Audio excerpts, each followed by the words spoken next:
Olá, olá a todos espero encontrar bem, encontrar com saúde, com paz, com serenidade, dentro de tudo que está a acontecer no mundo inteiro e no país de cada um em particular, em Portugal também. Hoje o título deste vídeo é A Morte do Rei. E isto até devem ter pensado em algum rei que nós não sabemos. Há muitos a morrer e nós não temos consciência disso. Cada qual tem os seus reis, independentemente de viver ou não viver numa monarquia. E eu pensei muito se deveria ou não gravar este vídeo pela partilha que vou fazer, que é uma partilha também com um âmbito um bocadinho pessoal. Mas por que não? As coisas são para ser partilhadas e cada um ouve ou não ouve, aceita ou não aceita, gosta ou não gosta, isto é tudo relativo.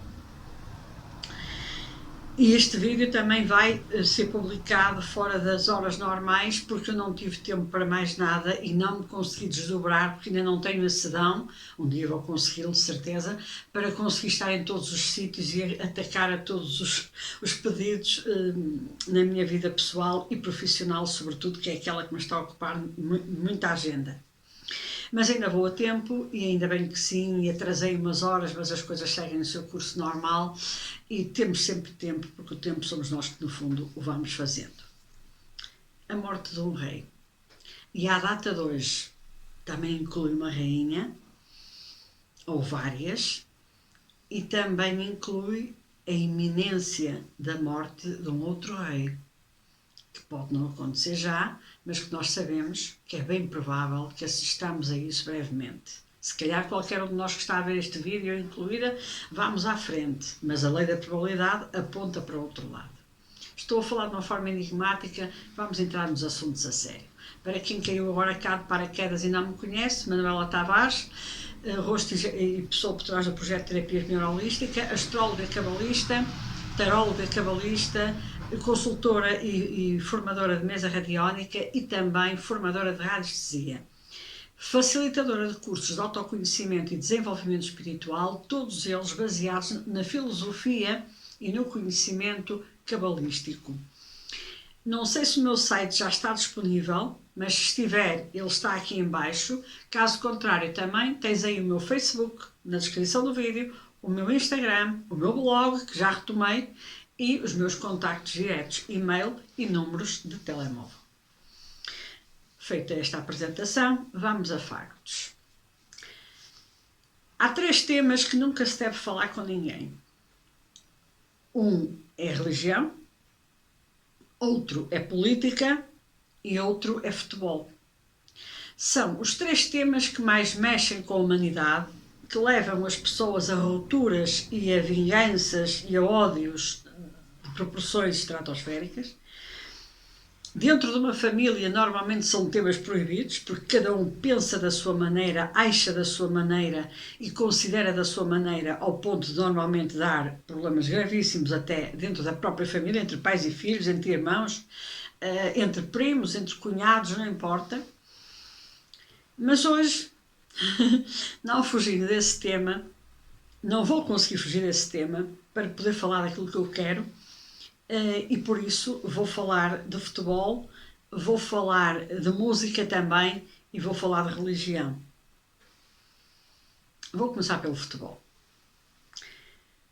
Eu nasci no distrito do Porto, em Portugal, educada nesta região do país e educada também numa igreja católica apostólica romana, da qual eu me fui desvinculando conforme fui ganhando consciência e percebendo não só as mentiras, como as ocultações, como a corrupção, enfim, uma série de coisas que nós sabemos que estão neste momento, começam a estar às escâncaras na Igreja Católica, e provavelmente irá passar por todas, e que alguém em consciência começa a pensar 2 vezes e a refletir e a achar que para ter fé e para ter o seu Deus, se precisarmos de um Deus, para acreditar em alguma coisa, não precisamos ter uma religião. E, portanto, conforme o meu despertar espiritual e o meu autoconhecimento se foi desenvolvendo, a religião foi descendo de patamar a estar neste nível, a estar nesta altura em níveis. A minha fé é inabalável. A instituição em si é que perdeu credibilidade. Depois também fui educada a gostar ou a defender as cores de um determinado clube de futebol que faz todo sentido que fosse um clube relacionado com a zona onde eu vivo, que neste caso é o Porto. Há 2 clubes nessa cidade, Futebol Clube do Porto e Boa Vista, Futebol Clube, acho que é assim que se chama. Mas os meus pais disseram, nós gostamos muito do Futebol Clube do Porto, e eu fui atrás deles, também gostei, e não havia problema nenhum. E sábado, e sim, uma paixão assolapadíssima por este clube e pelas cores que defendo. E a incongruência de Portugal é que, ao contrário de certos países, nomeadamente Espanha, eu creio que França também, e Inglaterra então nem se fala, cada cidade que tem uma equipe, todas as pessoas daquela cidade gostam daquela equipe. E se uma cidade tiver 2 equipes, as pessoas dividem-se e gostam uma desta ou outra daquela. Muito bem situados. Agora, o que é estranho, e só em Portugal é que eu acho que isso acontece, mas não tenho a certeza porque nunca fiz nenhum estudo sobre a matéria, é que uma pessoa do Porto goste de clubes de Lisboa e uma pessoa de Lisboa goste de clubes do Porto. Esta incongruência eu acho que é o study case para Portugal. Penso que pelo resto do mundo não existe isto. Ali em Espanha ao lado, Deus nos livre e guarde alguém em Madrid, madrileno, ou seja, nascida em Madrid, criada em Madrid, dizer que gosta muito de Barcelona ou vice-versa. Se as pessoas migrarem dentro do país, levam atrás de si os seus hábitos e as suas crenças. Mas se for um nativo daquela cidade dizer que gosta do outro, aquilo é o fim do mundo e é uma guerra civil pela certa. As incongruências de Portugal são muitas, aliás, tem um retângulo tão pequenino que até uma criança o conseguia governar e nós somos ingovernáveis. Já disse um romano por quem andou quando foi as invasões romanas, eu acho que o homem se chamava Adriano, que disse lá para os lados da Lusitânia, era Portugal à época, assim que se chamava, existe um povo, nós, que nem se governa nem se deixa governar. E o homem, se alguma vez acertou na vida, foi nisto. O resto, se calhar, errou em tudo, mas nisto ele acertou. Quis o destino que um ex-presidente do clube, do qual eu sou adepta incondicional, tivesse partido, desencarnou este sábado. Uma pessoa que eu admirava profundamente, com defeitos e virtudes, com assertividades e erros, mas que eu admirava desde miúda. Ele foi presidente para quem não é de Portugal, claro, presidente deste clube durante 42 anos, é o presidente com mais longevidade à frente de um clube de futebol do desporto, e com mais títulos ganhos, etc. Ele bate recordes olímpicos em muita coisa, mas batia sobretudo recordes olímpicos pela personalidade que apresentava, pelo humor cáustico e mordaz que ele tinha, que eu adorava, pela acidez com que falava e pela inteligência e cultura que tinha. Era um sedutor e quem privou com ele de perto, até os próprios adversários admitem essa sedução e essa capacidade que tinha de congregar tudo e todos. Aliás, ele tinha uma frase que para mim ficou sempre lapidar. Eu quero lá saber que falem bem ou mal de mim, eu quero é que falem. Eu achei isto extraordinário. Não sei se a frase é da autoria dele, mas ele usou. E quis o destino também que uma pessoa que eu admirei durante 42 anos, e foi a maior parte da minha vida, tenha partido quando eu estava precisamente ao lado da casa dele. Eu não sabia o que estava acontecendo dentro de casa dele. Aquilo estava doente, tinha 87 anos, enfim, todo um quadro clínico propício a um desencarne, que sabíamos que tarde ou cedo ele iria acontecer, e aconteceu e quis o destino que eu estivesse mesmo ali, a 100 ou 200 metros de casa dele, se calhar nem tanto. E eu pensei para os meus botões, como é que uma coisa destas pode acontecer comigo aqui ao lado? Quer dizer, ou seja, ironia do destino.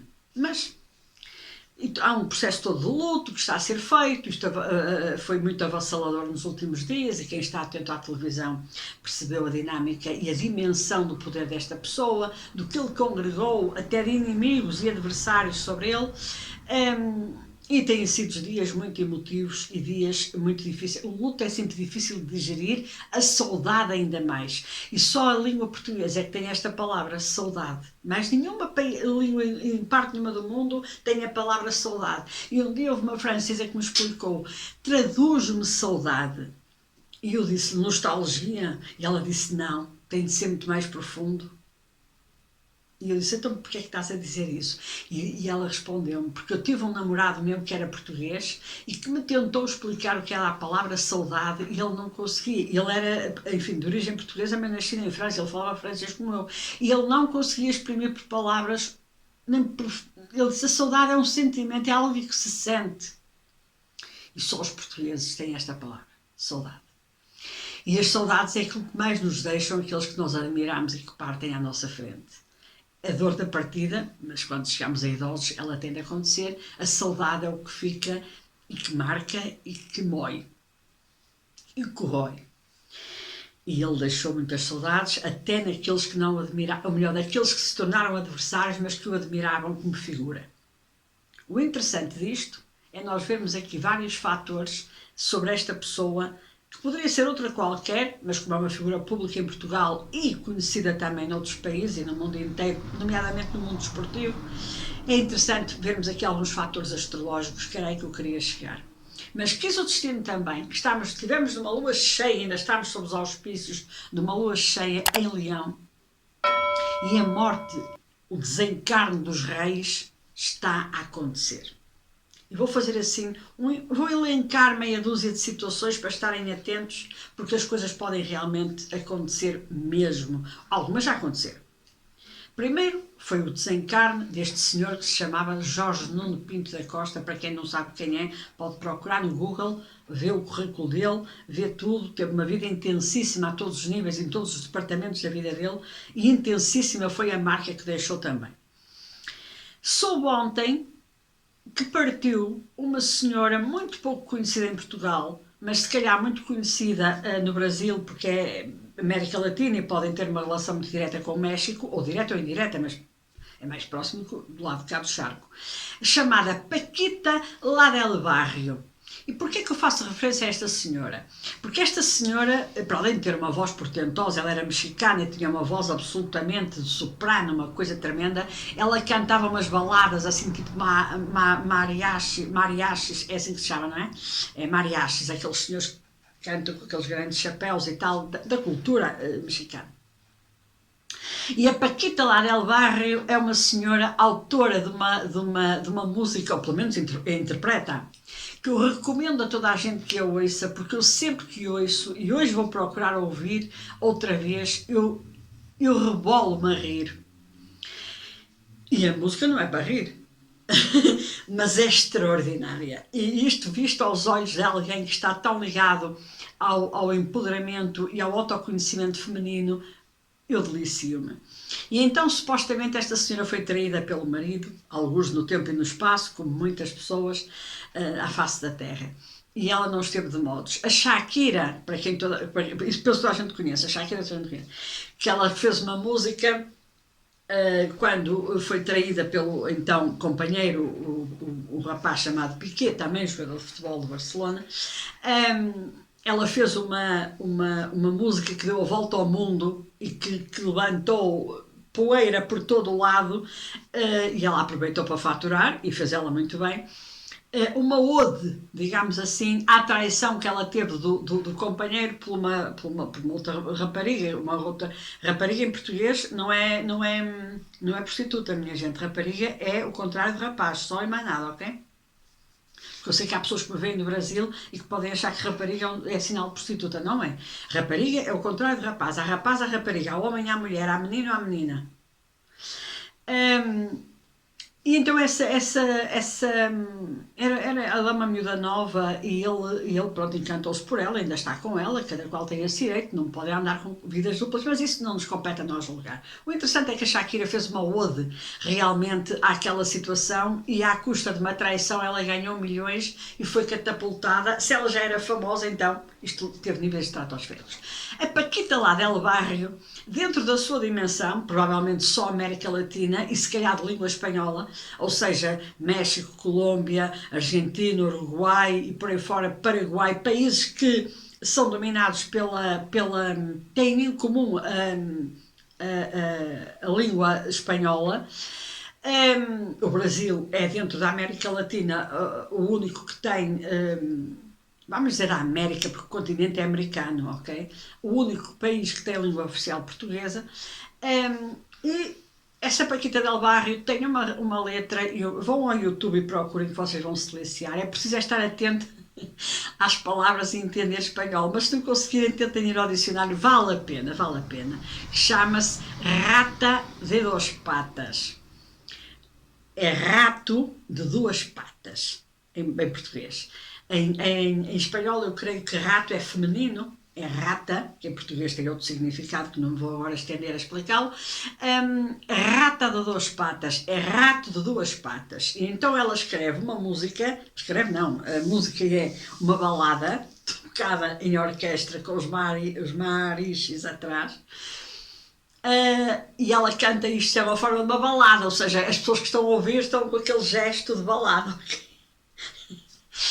E é a maior ode, aquilo é o hino da mulher ressabiada, ou pelo menos a mulher traída, em que reduz o marido ao mais ínfimo dos seres, à poeira total de um cano de esgoto.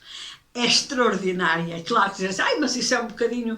Não, ouçam isto com fair play, ouçam isto de uma forma interessante, porque ela realmente... Também deve ter outras músicas. Ela tem outras músicas também interessantes dentro do género, independentemente de apreciarmos ou não a música mexicana, e para o caso não interessa nada. Mas que aquilo é engraçado e que eu adoro, e já ouvia, eu arranjei a letra para interpretá-la, deliciei-me, eu percebo bem espanhol. E, portanto, é maravilhoso, para além da senhora ter uma voz portentosa. E ela partiu ontem, aos 77 anos. Eu nem sabia se a senhora estava doente, se ela partiu de um ataque cardíaco, não sei qual foi a causa da doença. 77 anos sempre são menos 10 do que o ex-presidente Jorge Nuno Pinto da Costa, portanto... Mas o engraçado aqui, eu olhei para isto tudo e disse, ui... Cada qual no seu departamento, cada qual no seu país e cada qual naquilo que defende e naquilo em que era bom, é a morte do rei, é a morte da rainha, é a morte dos soberanos. Porque a Paquita del Barrio no México, tanto quanto me parece, é extremamente famosa. Como seria a Chavela Vargas, mas essa já partiu há muitos anos, infelizmente. E temos mais. Temos um Papa, um rei do reinado chamado Vaticano, que se encontra neste momento numa situação periclitante no hospital, e não pensem que tudo o que vos dizem é verdade, aquilo deve estar 1000 vezes pior do que o que eles dizem, embora eu admita que o senhor com antibióticos e tal e coisa saia do hospital e possa ainda durar bastante tempo. Mas todos sabemos da idade que a pessoa também tem, 80 e muitos. Eu até nem sei a idade dele ao certo, não sei se ele também tem 86 ou 87, e vamos ver já aqui a coincidência das coisas. E sem entrar em grandes detalhes do mapa astral de cada um, porque isto a vida privada é assim mesmo, mas é um rei, ele é um rei do seu reinado, ok? E veremos como é que aquele reinado se vai ser reinado daqui para a frente. Até aqui nós sabemos, daqui para a frente não sabemos. Temos os reis de Inglaterra, quer o Carlos, quer a sua esposa, até então concubina, mas depois passou ao estatuto de esposa. Essa sorte não teve a Ana Bolena, que foi com a pobre da desgraçada. Outros tempos.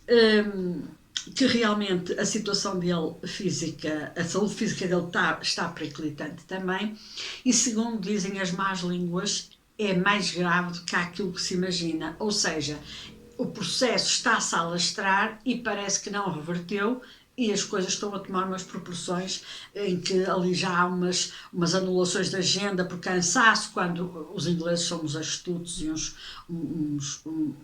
umas rata de duas patas, e andam sempre à procura de tudo, mas também encobrem o que lhes dá jeito, enfim.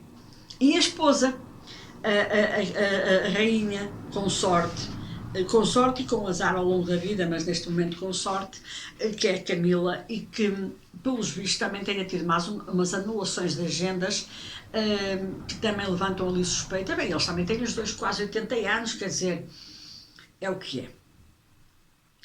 Em Espanha, por exemplo, temos também ali um reinado, de gente nova, é verdade, mas cujos reis eméritos ainda estão vivos, e o pai, o rei emérito, Juan Carlos, tem um historial de vida que daria um filme, mas daqueles, de uma trilogia. Iria aparecer o Senhor dos Anéis, e no caso do rei Juan Carlos, seria mesmo o Senhor de vários anéis.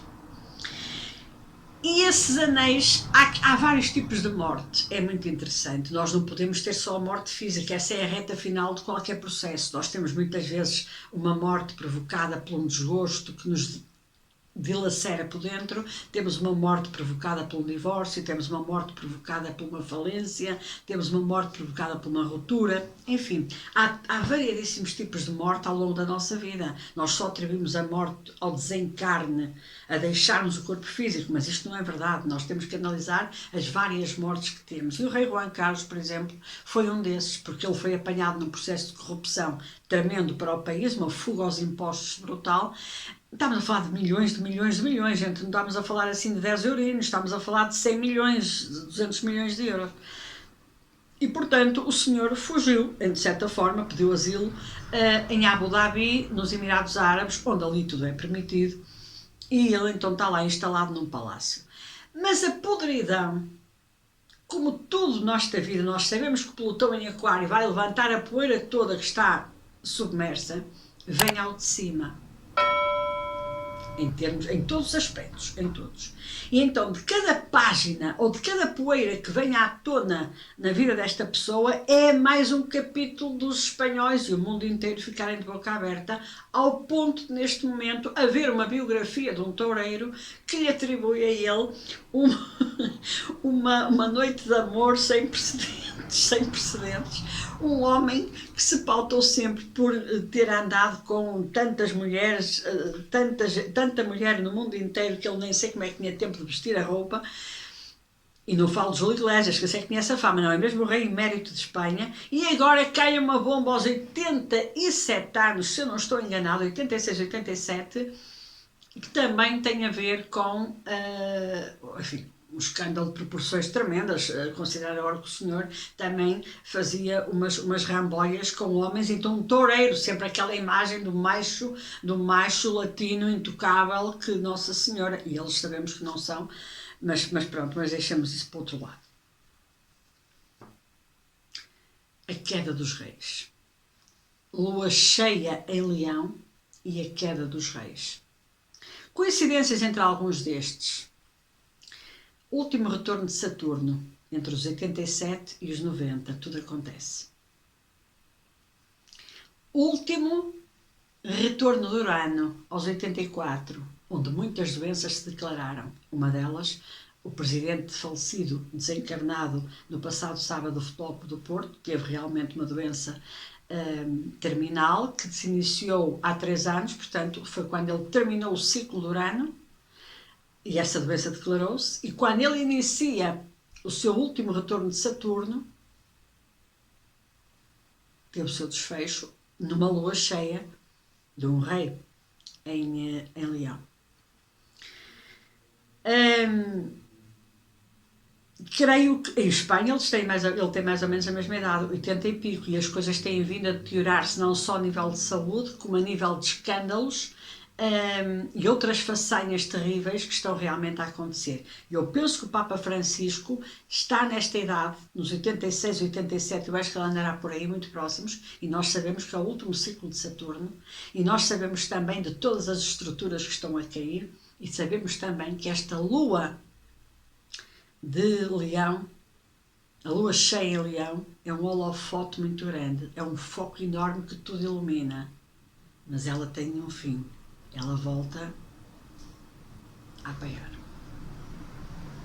E nesta ida e vinda desta luz de uma lua cheia, num signo de egos, num signo de reis, num signo de poder, num signo de tudo, é provável que se assista até à próxima lua nova muita coisa que já tínhamos avisado até em vídeos anteriores que poderia ter lugar. Acrescento que o ano 2024-2025, entenda-se, da Lua Nova de Carneiro de 2024 à Lua Nova de Carneiro de 2025, Áries, é o ano astral, o ano astrológico. Saturno está convencionado como sendo o planeta regente deste ano que está a terminar. A 20 de março deste ano entrará Júpiter. Ora, nós estamos a assistir a muito desencarne em massa e também individual dentro de cada país e dentro de cada circunstância, dentro de cada história. Se pudermos continuar a falar de reis e todos com 80 e muitos anos, todos já no último ciclo de Saturno, temos, por exemplo, a Noruega, onde há ali situações graves naquela casa real, não só com os mais novos, mas também com os mais velhos que estão hospitalizados e que estão realmente ali numa situação muito complicada. A Suécia também. A Dinamarca, a rainha já passou a pasta para o filho mais novo, que me parece um bocadinho, não sei se incompetente, se qualquer coisa está ali pelo meio, mas vai andando, cantando e rindo no meio dos leigos. E temos aí estas circunstâncias todas a acontecer. E eu pergunto-me, quando os reis caem, quem fica no seu lugar será capaz de manter o reinado ou não? Ou há reis que, quando desaparecem, nada mais volta a ser igual? É que essa é uma das grandes transformações que está a ser colocada no mundo. Quando nós falamos de Plutão em Aquário, que não deixará nada igual à face da Terra, nem nas nossas vidas, em cada um por si, onde tiver Aquário, não estamos a exagerar nem um bocadinho. E nunca os terremotos em sítios que, embora a probabilidade era grande, mas agora estão a acontecer, aconteceram. Neste caso já estamos também com sintomas não, é verdade, de pequenos sismos na zona de Lisboa, quando nós sabemos que há 250 anos atrás, exatamente quando Plutão estava a entrar em Aquário, ou estaria às portas de entrar em Aquário, 1755, houve o famoso terremoto e maremoto que arrasou Lisboa, arrasou o sul de Espanha e arrasou o norte de Marrocos e aqueles países todos ali ao lado. Aguardemos, impávidos e serenos, chorando a morte dos nossos reis, cada qual do seu, cada qual com as suas dedicações e cada qual com as suas idolatrias. E sim, os ídolos estão a cair. E levantemo-nos das cinzas como a fênix para voltarmos a viver como a vida tem de ser vivida, de outra forma, com outras políticas, outras formas, outras maneiras. Tudo fica com saudades, muitos deles deixaram recordações extraordinárias, outros nem por isso. Acho que há alguns que a própria família está ansiosa que aquilo vá depressa porque tem que mudar. Muito status quo. E quanto ao Papa, que rege milhões de católicos e de cristãos no mundo, é um reinado com consequências e com um efeito de onda de proporções imensas, como poderemos imaginar. Haverá mais? Com certeza que sim. Cada dia vamos indo e vamos vendo, porque cada dia, neste momento, é um dia diferente na nossa vida e no mundo em geral. Hoje o Iri ficou assim dentro deste... Queria apenas fazer este resumo, este apanhado, porque achei interessante ver estas mortes destes reis dentro do seu domínio, e deixando dentro daquilo que são reis, enfim, cada qual no seu género, mas é sempre, é o ídolo, é alguém que está na chefia, no poder, alguém que realmente está lá em cima. E já agora deixa-me à parte que é muito interessante referir isto, até mesmo para quem não o conhece. O ex-presidente Jorge Nuno Pinto da Costa teve 2 mortes este ano. Este ano não, nós em que mês é que estamos? Fevereiro? Não, foi o ano passado e este ano. Em abril, porque perdeu as eleições de um reinado que ele tinha de 42 anos, onde ele saiu ferido de morte. E ele era capricorniano, e eu disse, quem tirar a cadeira e o trabalho a um capricorniano vai matá-lo. Ele nem um ano durou após... Já estava canceroso, é verdade, mas aquilo era para se manter. Um capricorniano não sabe sair da cadeira. Saiu e aquela foi a primeira morte dele. E as raivas e os ódios que ele arranjou e aqueles ressabiamentos, recalcamentos ajudaram também a contribuir para este desfecho que se deu agora em fevereiro, no dia 15, após o dia dos namorados. Ele era um homem tão namoradeiro e, portanto, numa lua cheia realmente impactante em Leão. Cada qual de nós vá olhando para o seu lado sombrio do seu sino e vá percebendo que muitas vezes nós temos que flexibilizar, temos que ceder, temos que deixar andar, temos que deixar fluir e não podemos ficar agarrados às coisas, ao material, ou ao poder, ou à fama, ou a qualquer coisa, porque todos nós temos coisas a que nos agarrar. Alguns é à família. Eu não posso porque eu tenho a minha família. Eu não posso porque eu tenho o meu trabalho. Eu não posso porque eu tenho os meus objetivos. E nós podemos tudo, porque quando a vida nos faz assim, é como um palco. A cortina fechou e tudo terminou ali. Vamos aproveitando um dia de cada vez, um minuto de cada vez, um segundo de cada vez, porque a vida é um sopro. Acreditem nisso, independentemente da idade das pessoas que foram desencarnando, que todos chegassem aos 87, ao seu ciclo, ao seu último retorno de Saturno, e que dissessem: ei lá, vem aí o último meu retorno de Saturno, portanto provavelmente será para a despedida. Então olha, deixa fluir, deixa andar, não tem mal. Que todos chegássemos até lá com esta consciência seria muito bom. O problema é alguns que nem chegam até lá e outros que chegam sem consciência nenhuma. Cada qual no seu caminho. Um abraço de luz muito grande. Eu voltarei de novo porque vamos ter agora a preparação para a Lua Nova e para aquele famoso alinhamento de planetas, lembram-se, que vai ser tudo no dia dos meus anos, portanto eu estou em grande. É pena não ser grande coisa, porque em grande esse dia vai ser. E por isso, um abraço muito apertado. Sintam-se amados, apertados e abraçados pelos vossos anjos, que o farol da vossa fé vos indique sempre o caminho e que nunca se apague. Até à próxima partilha e um beijo muito grande.